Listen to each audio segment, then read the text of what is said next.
Picture this, you're sitting at a red light in your freshly detailed M3 feeling pretty good about life. Then you glance over. Station wagon, roof rack, driver's not even looking at you, light turns green, you launch hard, tires scrambling for grip. That wagon, already gone, walked away from you like you forgot how to drive. Welcome to the world of Japanese sleepers, where a 30-year-old sedan will embarrass a Porsche 911 without breaking a sweat. These aren't tuner projects or backyard builds. These are factory-engineered wolves in sheep's clothing, cars that Japan built to prove a point. Speed doesn't need to announce itself. Here are 10 Japanese cars that look slow but are insanely fast. Number 10, Honda Accord Euro R.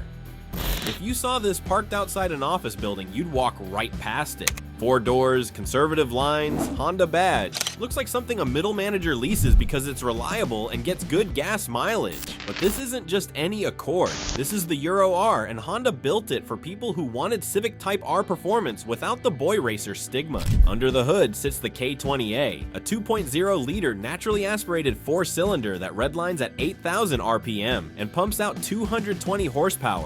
No turbo, no supercharger, just high compression VTEC engineering doing what it does best. 0 to 60 in about 6.5 seconds. That doesn't sound like much until you remember this is a family sedan from 2002 that can keep pace with sports cars costing twice as much. But the numbers don't tell the real story. Honda gave the Euro R a Torsen limited slip differential, Brembo brakes, and suspension tuning borrowed straight from the Integra Type R. They didn't just drop a hot engine in a boring shell. They built a proper driver's car and disguised it as basic transportation. The steering was sharp, the chassis was balanced, and the gearbox was the same close ratio 6-speed manual that made the Civic Type R legendary. This was Honda's sleeper masterpiece. No wing, no vents, no aggressive body kit, just clean lines and a red Honda badge. And when VTEC kicked in at 5,800 RPM, it didn't announce itself with pops and bangs. It just pulled, smooth and relentless, all the way to redline. The Accord Euro R never made it to North America, which means most people don't even know it exists, and that's exactly what makes it dangerous. Number 9, Mazda 6 MPS. The mid-2000s were an interesting time for performance sedans. Subaru and Mitsubishi were battling it out with their rally-bred monsters. BMW was charging premium prices for the M3. And then Mazda showed up with this, a mid-size family sedan that nobody asked for and even fewer people noticed. This is the Mazda 6 MPS, called the Mazda Speed 6 in North America, and it's one of the most underrated sleepers Japan ever built. Under the hood sits a 2.3-liter turbocharged 4-cylinder, making 274 horsepower and 280 pound-feet of torque. That power routes through a 6-speed manual to an all-wheel drive system borrowed from Ford's Focus RS development program. 0 to 60 in 5.5 seconds. That's quicker than a contemporary BMW 330i, and it came from a car that looked like it should be parked outside a Home Depot on Saturday morning. But the MPS wasn't just about straight-line speed. Mazda gave it a limited slip differential, sport-tuned suspension, and steering that actually communicated with the driver. This was a proper driver's car hiding under bodywork that screamed rental fleet. No massive hood scoop, no giant rear wing, just subtle side skirts and a small lip spoiler. You could park this next to a base model Mazda 6, and most people wouldn't spot the difference until you walked away from them at a stoplight. Here's what makes it brilliant. Mazda built this thing to compete with the WRX and Evo, priced it lower than both, and gave it actual rear legroom and a trunk you could use. It was practical, it was fast, and it was completely invisible. Dealers didn't understand it. Mazda barely marketed it. It died after just 3 years of production. That short run makes it rare now, but back then it just made it forgettable, which is exactly what a sleeper should be. Slip through unnoticed, do the work, leave before anyone realizes what just happened. Number 8, Subaru Legacy GTB. Subaru has a reputation problem. When people think Subaru performance, they think WRX, they think STI, hood scoops, and rally blue paint. But while everyone was watching the Impreza get all the attention, Subaru was building something far more dangerous in the shadows. This is the Legacy GTB, specifically the twin-turbo variant, and it's the car Subaru built for people who wanted STI performance without looking like they vape in parking lots. The second and third generation Legacy GTB came with Subaru's EJ20 Flat 4 fitted with twin sequential turbochargers. Small turbo for low-end response, larger turbo kicking in at higher RPMs for top-end power. Factory claimed 280 horsepower, limited by Japan's gentleman's agreement. Real output, closer to 300. All of it sent through Subaru's symmetrical all-wheel drive system that had been embarrassing more expensive cars for decades. 0 to 60 in about 5.5 seconds, in a wagon, or sedan depending on which body style you chose. Either way, you were piloting something that could run with a Porsche Boxster while carrying groceries for a family of 5. The twin-turbo setup meant minimal lag, just smooth, relentless acceleration that didn't announce itself, it just pulled. Subaru gave the GTB the full treatment. Bilstein suspension, Brembo brakes, a 5-speed manual that could handle the torque, and a limited slip differential. This wasn't a parts bin special, this was properly engineered performance that happened to have 4 doors and enough cargo space for a hardware store run. The interior was subdued, cloth seats, minimal branding, nothing that screamed "look at me." You sat down, turned the key, and it felt like a normal Subaru, until you touched the throttle. The Legacy GTB is the anti-hero. The WRX and STI were winning championships and getting poster deals. The Legacy was doing the same work in complete anonymity, preferred by drivers who understood that real performance doesn't need validation. And that twin-turbo system? Legendary among tuners. The engine responded to modifications like the STIs did, but without the tax of driving something that looked like it belonged outside a high school. You could build 400 horsepower, tint the windows, and nobody would know. That's the ultimate sleeper move. Number 7. Nissan Stagea 260 RS. This is the Nissan Stagea 260 RS, and it's what happens when Nissan takes the heart of a Skyline GTR and transplants it into a station wagon. Under that sensible wagon body sits the RB26, the same 2.6-liter twin turbocharged inline-6 that made Godzilla a legend. Factory claimed 280 horsepower to stay within Japan's gentleman's agreement. Real output was closer to 300. All of it channeled through the Atessa ETS all-wheel drive system, the same sophisticated setup that made the GTR untouchable on racetracks around the world. 0 to 60 in about 5.4 seconds, in a wagon, with a roof rack. The Stagea 260 RS wasn't a parts bin project. Autech gave it the full GTR treatment. Brembo brakes, sport suspension, BBS forged wheels, a body stiffened to handle the power, and a rear mechanical limited slip differential. They built around 1,700 of them between 1997 and 2001, each one a proper performance wagon that could embarrass dedicated sports cars and then haul a week's worth of groceries without complaint. The interior was pure late 90s Nissan. R34 GTR steering wheel, GTR gauges, nothing fancy, just straightforward controls, supportive seats, and acres of cargo space behind the rear row. You could fit racing slicks back there, or a refrigerator. The Stagea didn't judge. What makes the 260 RS truly brilliant is what it represented, function without compromise. Nissan could have built another 2-door GTR variant. They could have made something flashy. Instead, they built a wagon for people who needed practicality but refused to give up performance, and the tuning community understood immediately. The RB26 responds to modifications the same way it does in the GTR, bigger turbos, fuel system upgrades, ECU tuning.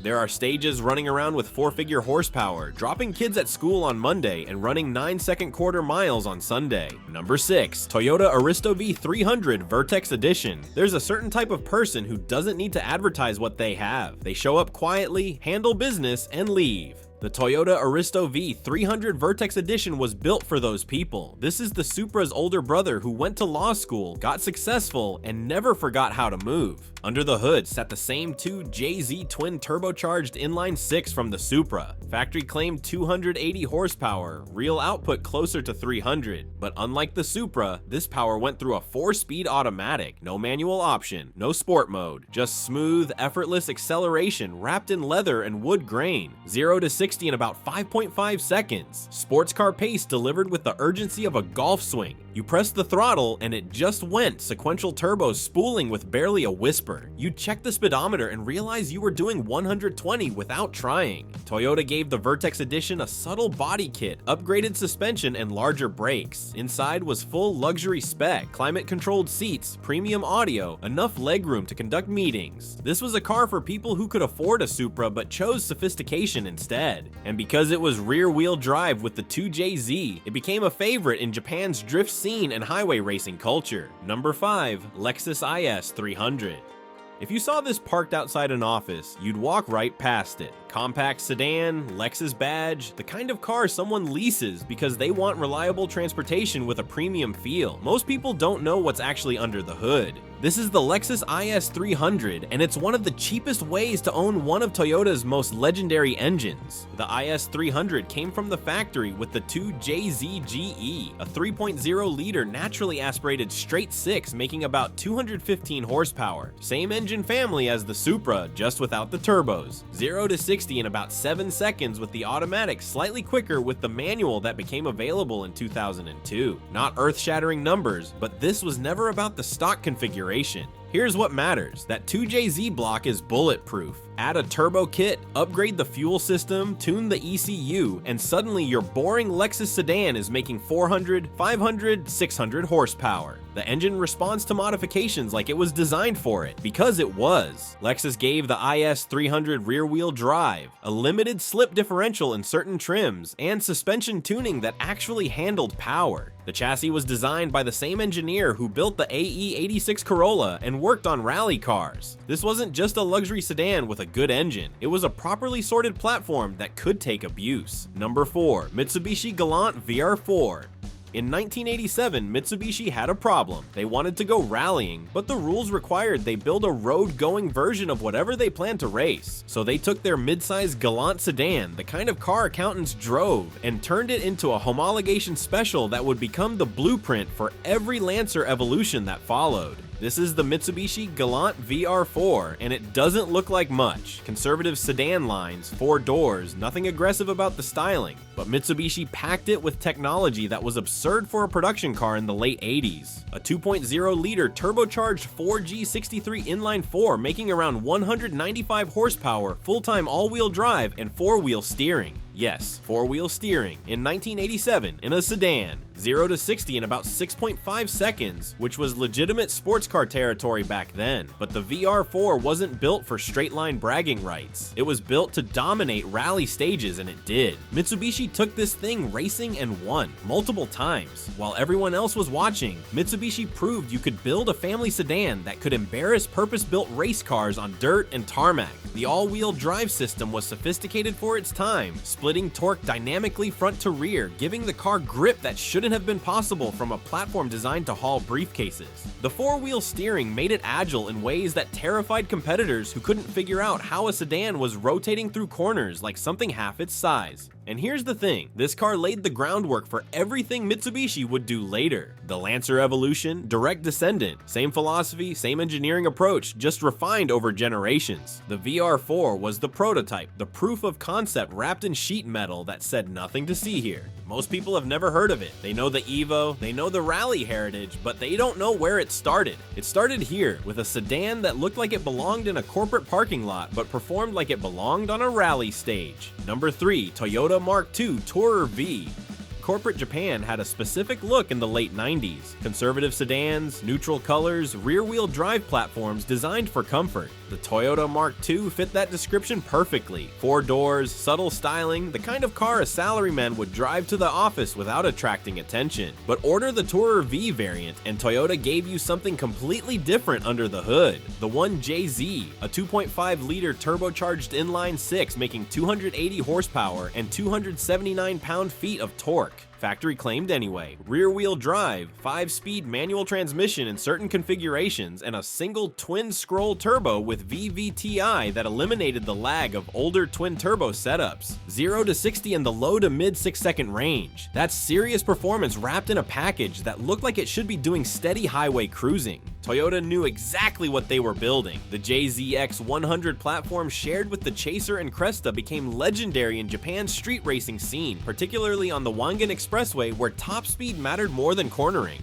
The 1JZ responded to modifications the way all great engines do, effortlessly. Upgraded turbos, fuel systems, ECU tuning, and you're looking at 400, 500, 600 horsepower going straight to the rear wheels. What makes the Mark II Tourer V brilliant is the duality. Leather interior, climate control, all the comfort features expected in an executive sedan, but underneath, proper performance hardware, limited slip differential, sport suspension, brakes that could handle repeated abuse. This wasn't a luxury car pretending to be fast. It was a genuinely quick platform disguised as basic transportation. And that's exactly why it became a favorite among Japan's underground racing community. While cops were pulling over Skylines and Supras, the Mark II slipped past unnoticed. Just another sedan in traffic. Number 2. Nissan Skyline R34 GTT. Everyone knows the R34 GTR, Godzilla, twin turbo monster, six-figure prices, poster car for a generation. But what most people don't know is that Nissan built a version that flew completely under the radar while sharing most of the GTR's DNA. This is the R34 GTT, and it might be the smartest Skyline purchase you could make. The GTT came with the RB25DET Neo, a 2.5-liter turbocharged inline-six making 280 horsepower, limited by Japan's gentleman's agreement, rear-wheel drive instead of all-wheel drive, 5-speed manual or automatic transmission, and the same iconic R34 body that made the GTR famous. 0 to 60 in about 5.4 seconds, not GTR fast, but fast enough to embarrass most things on the road. Here's what makes the GTT brilliant. It looks nearly identical to the GTR. Same aggressive front end, same muscular haunches, same round taillights. Park it on the street and most people can't tell the difference. But you paid a fraction of the price and got a platform that's actually more fun on public roads.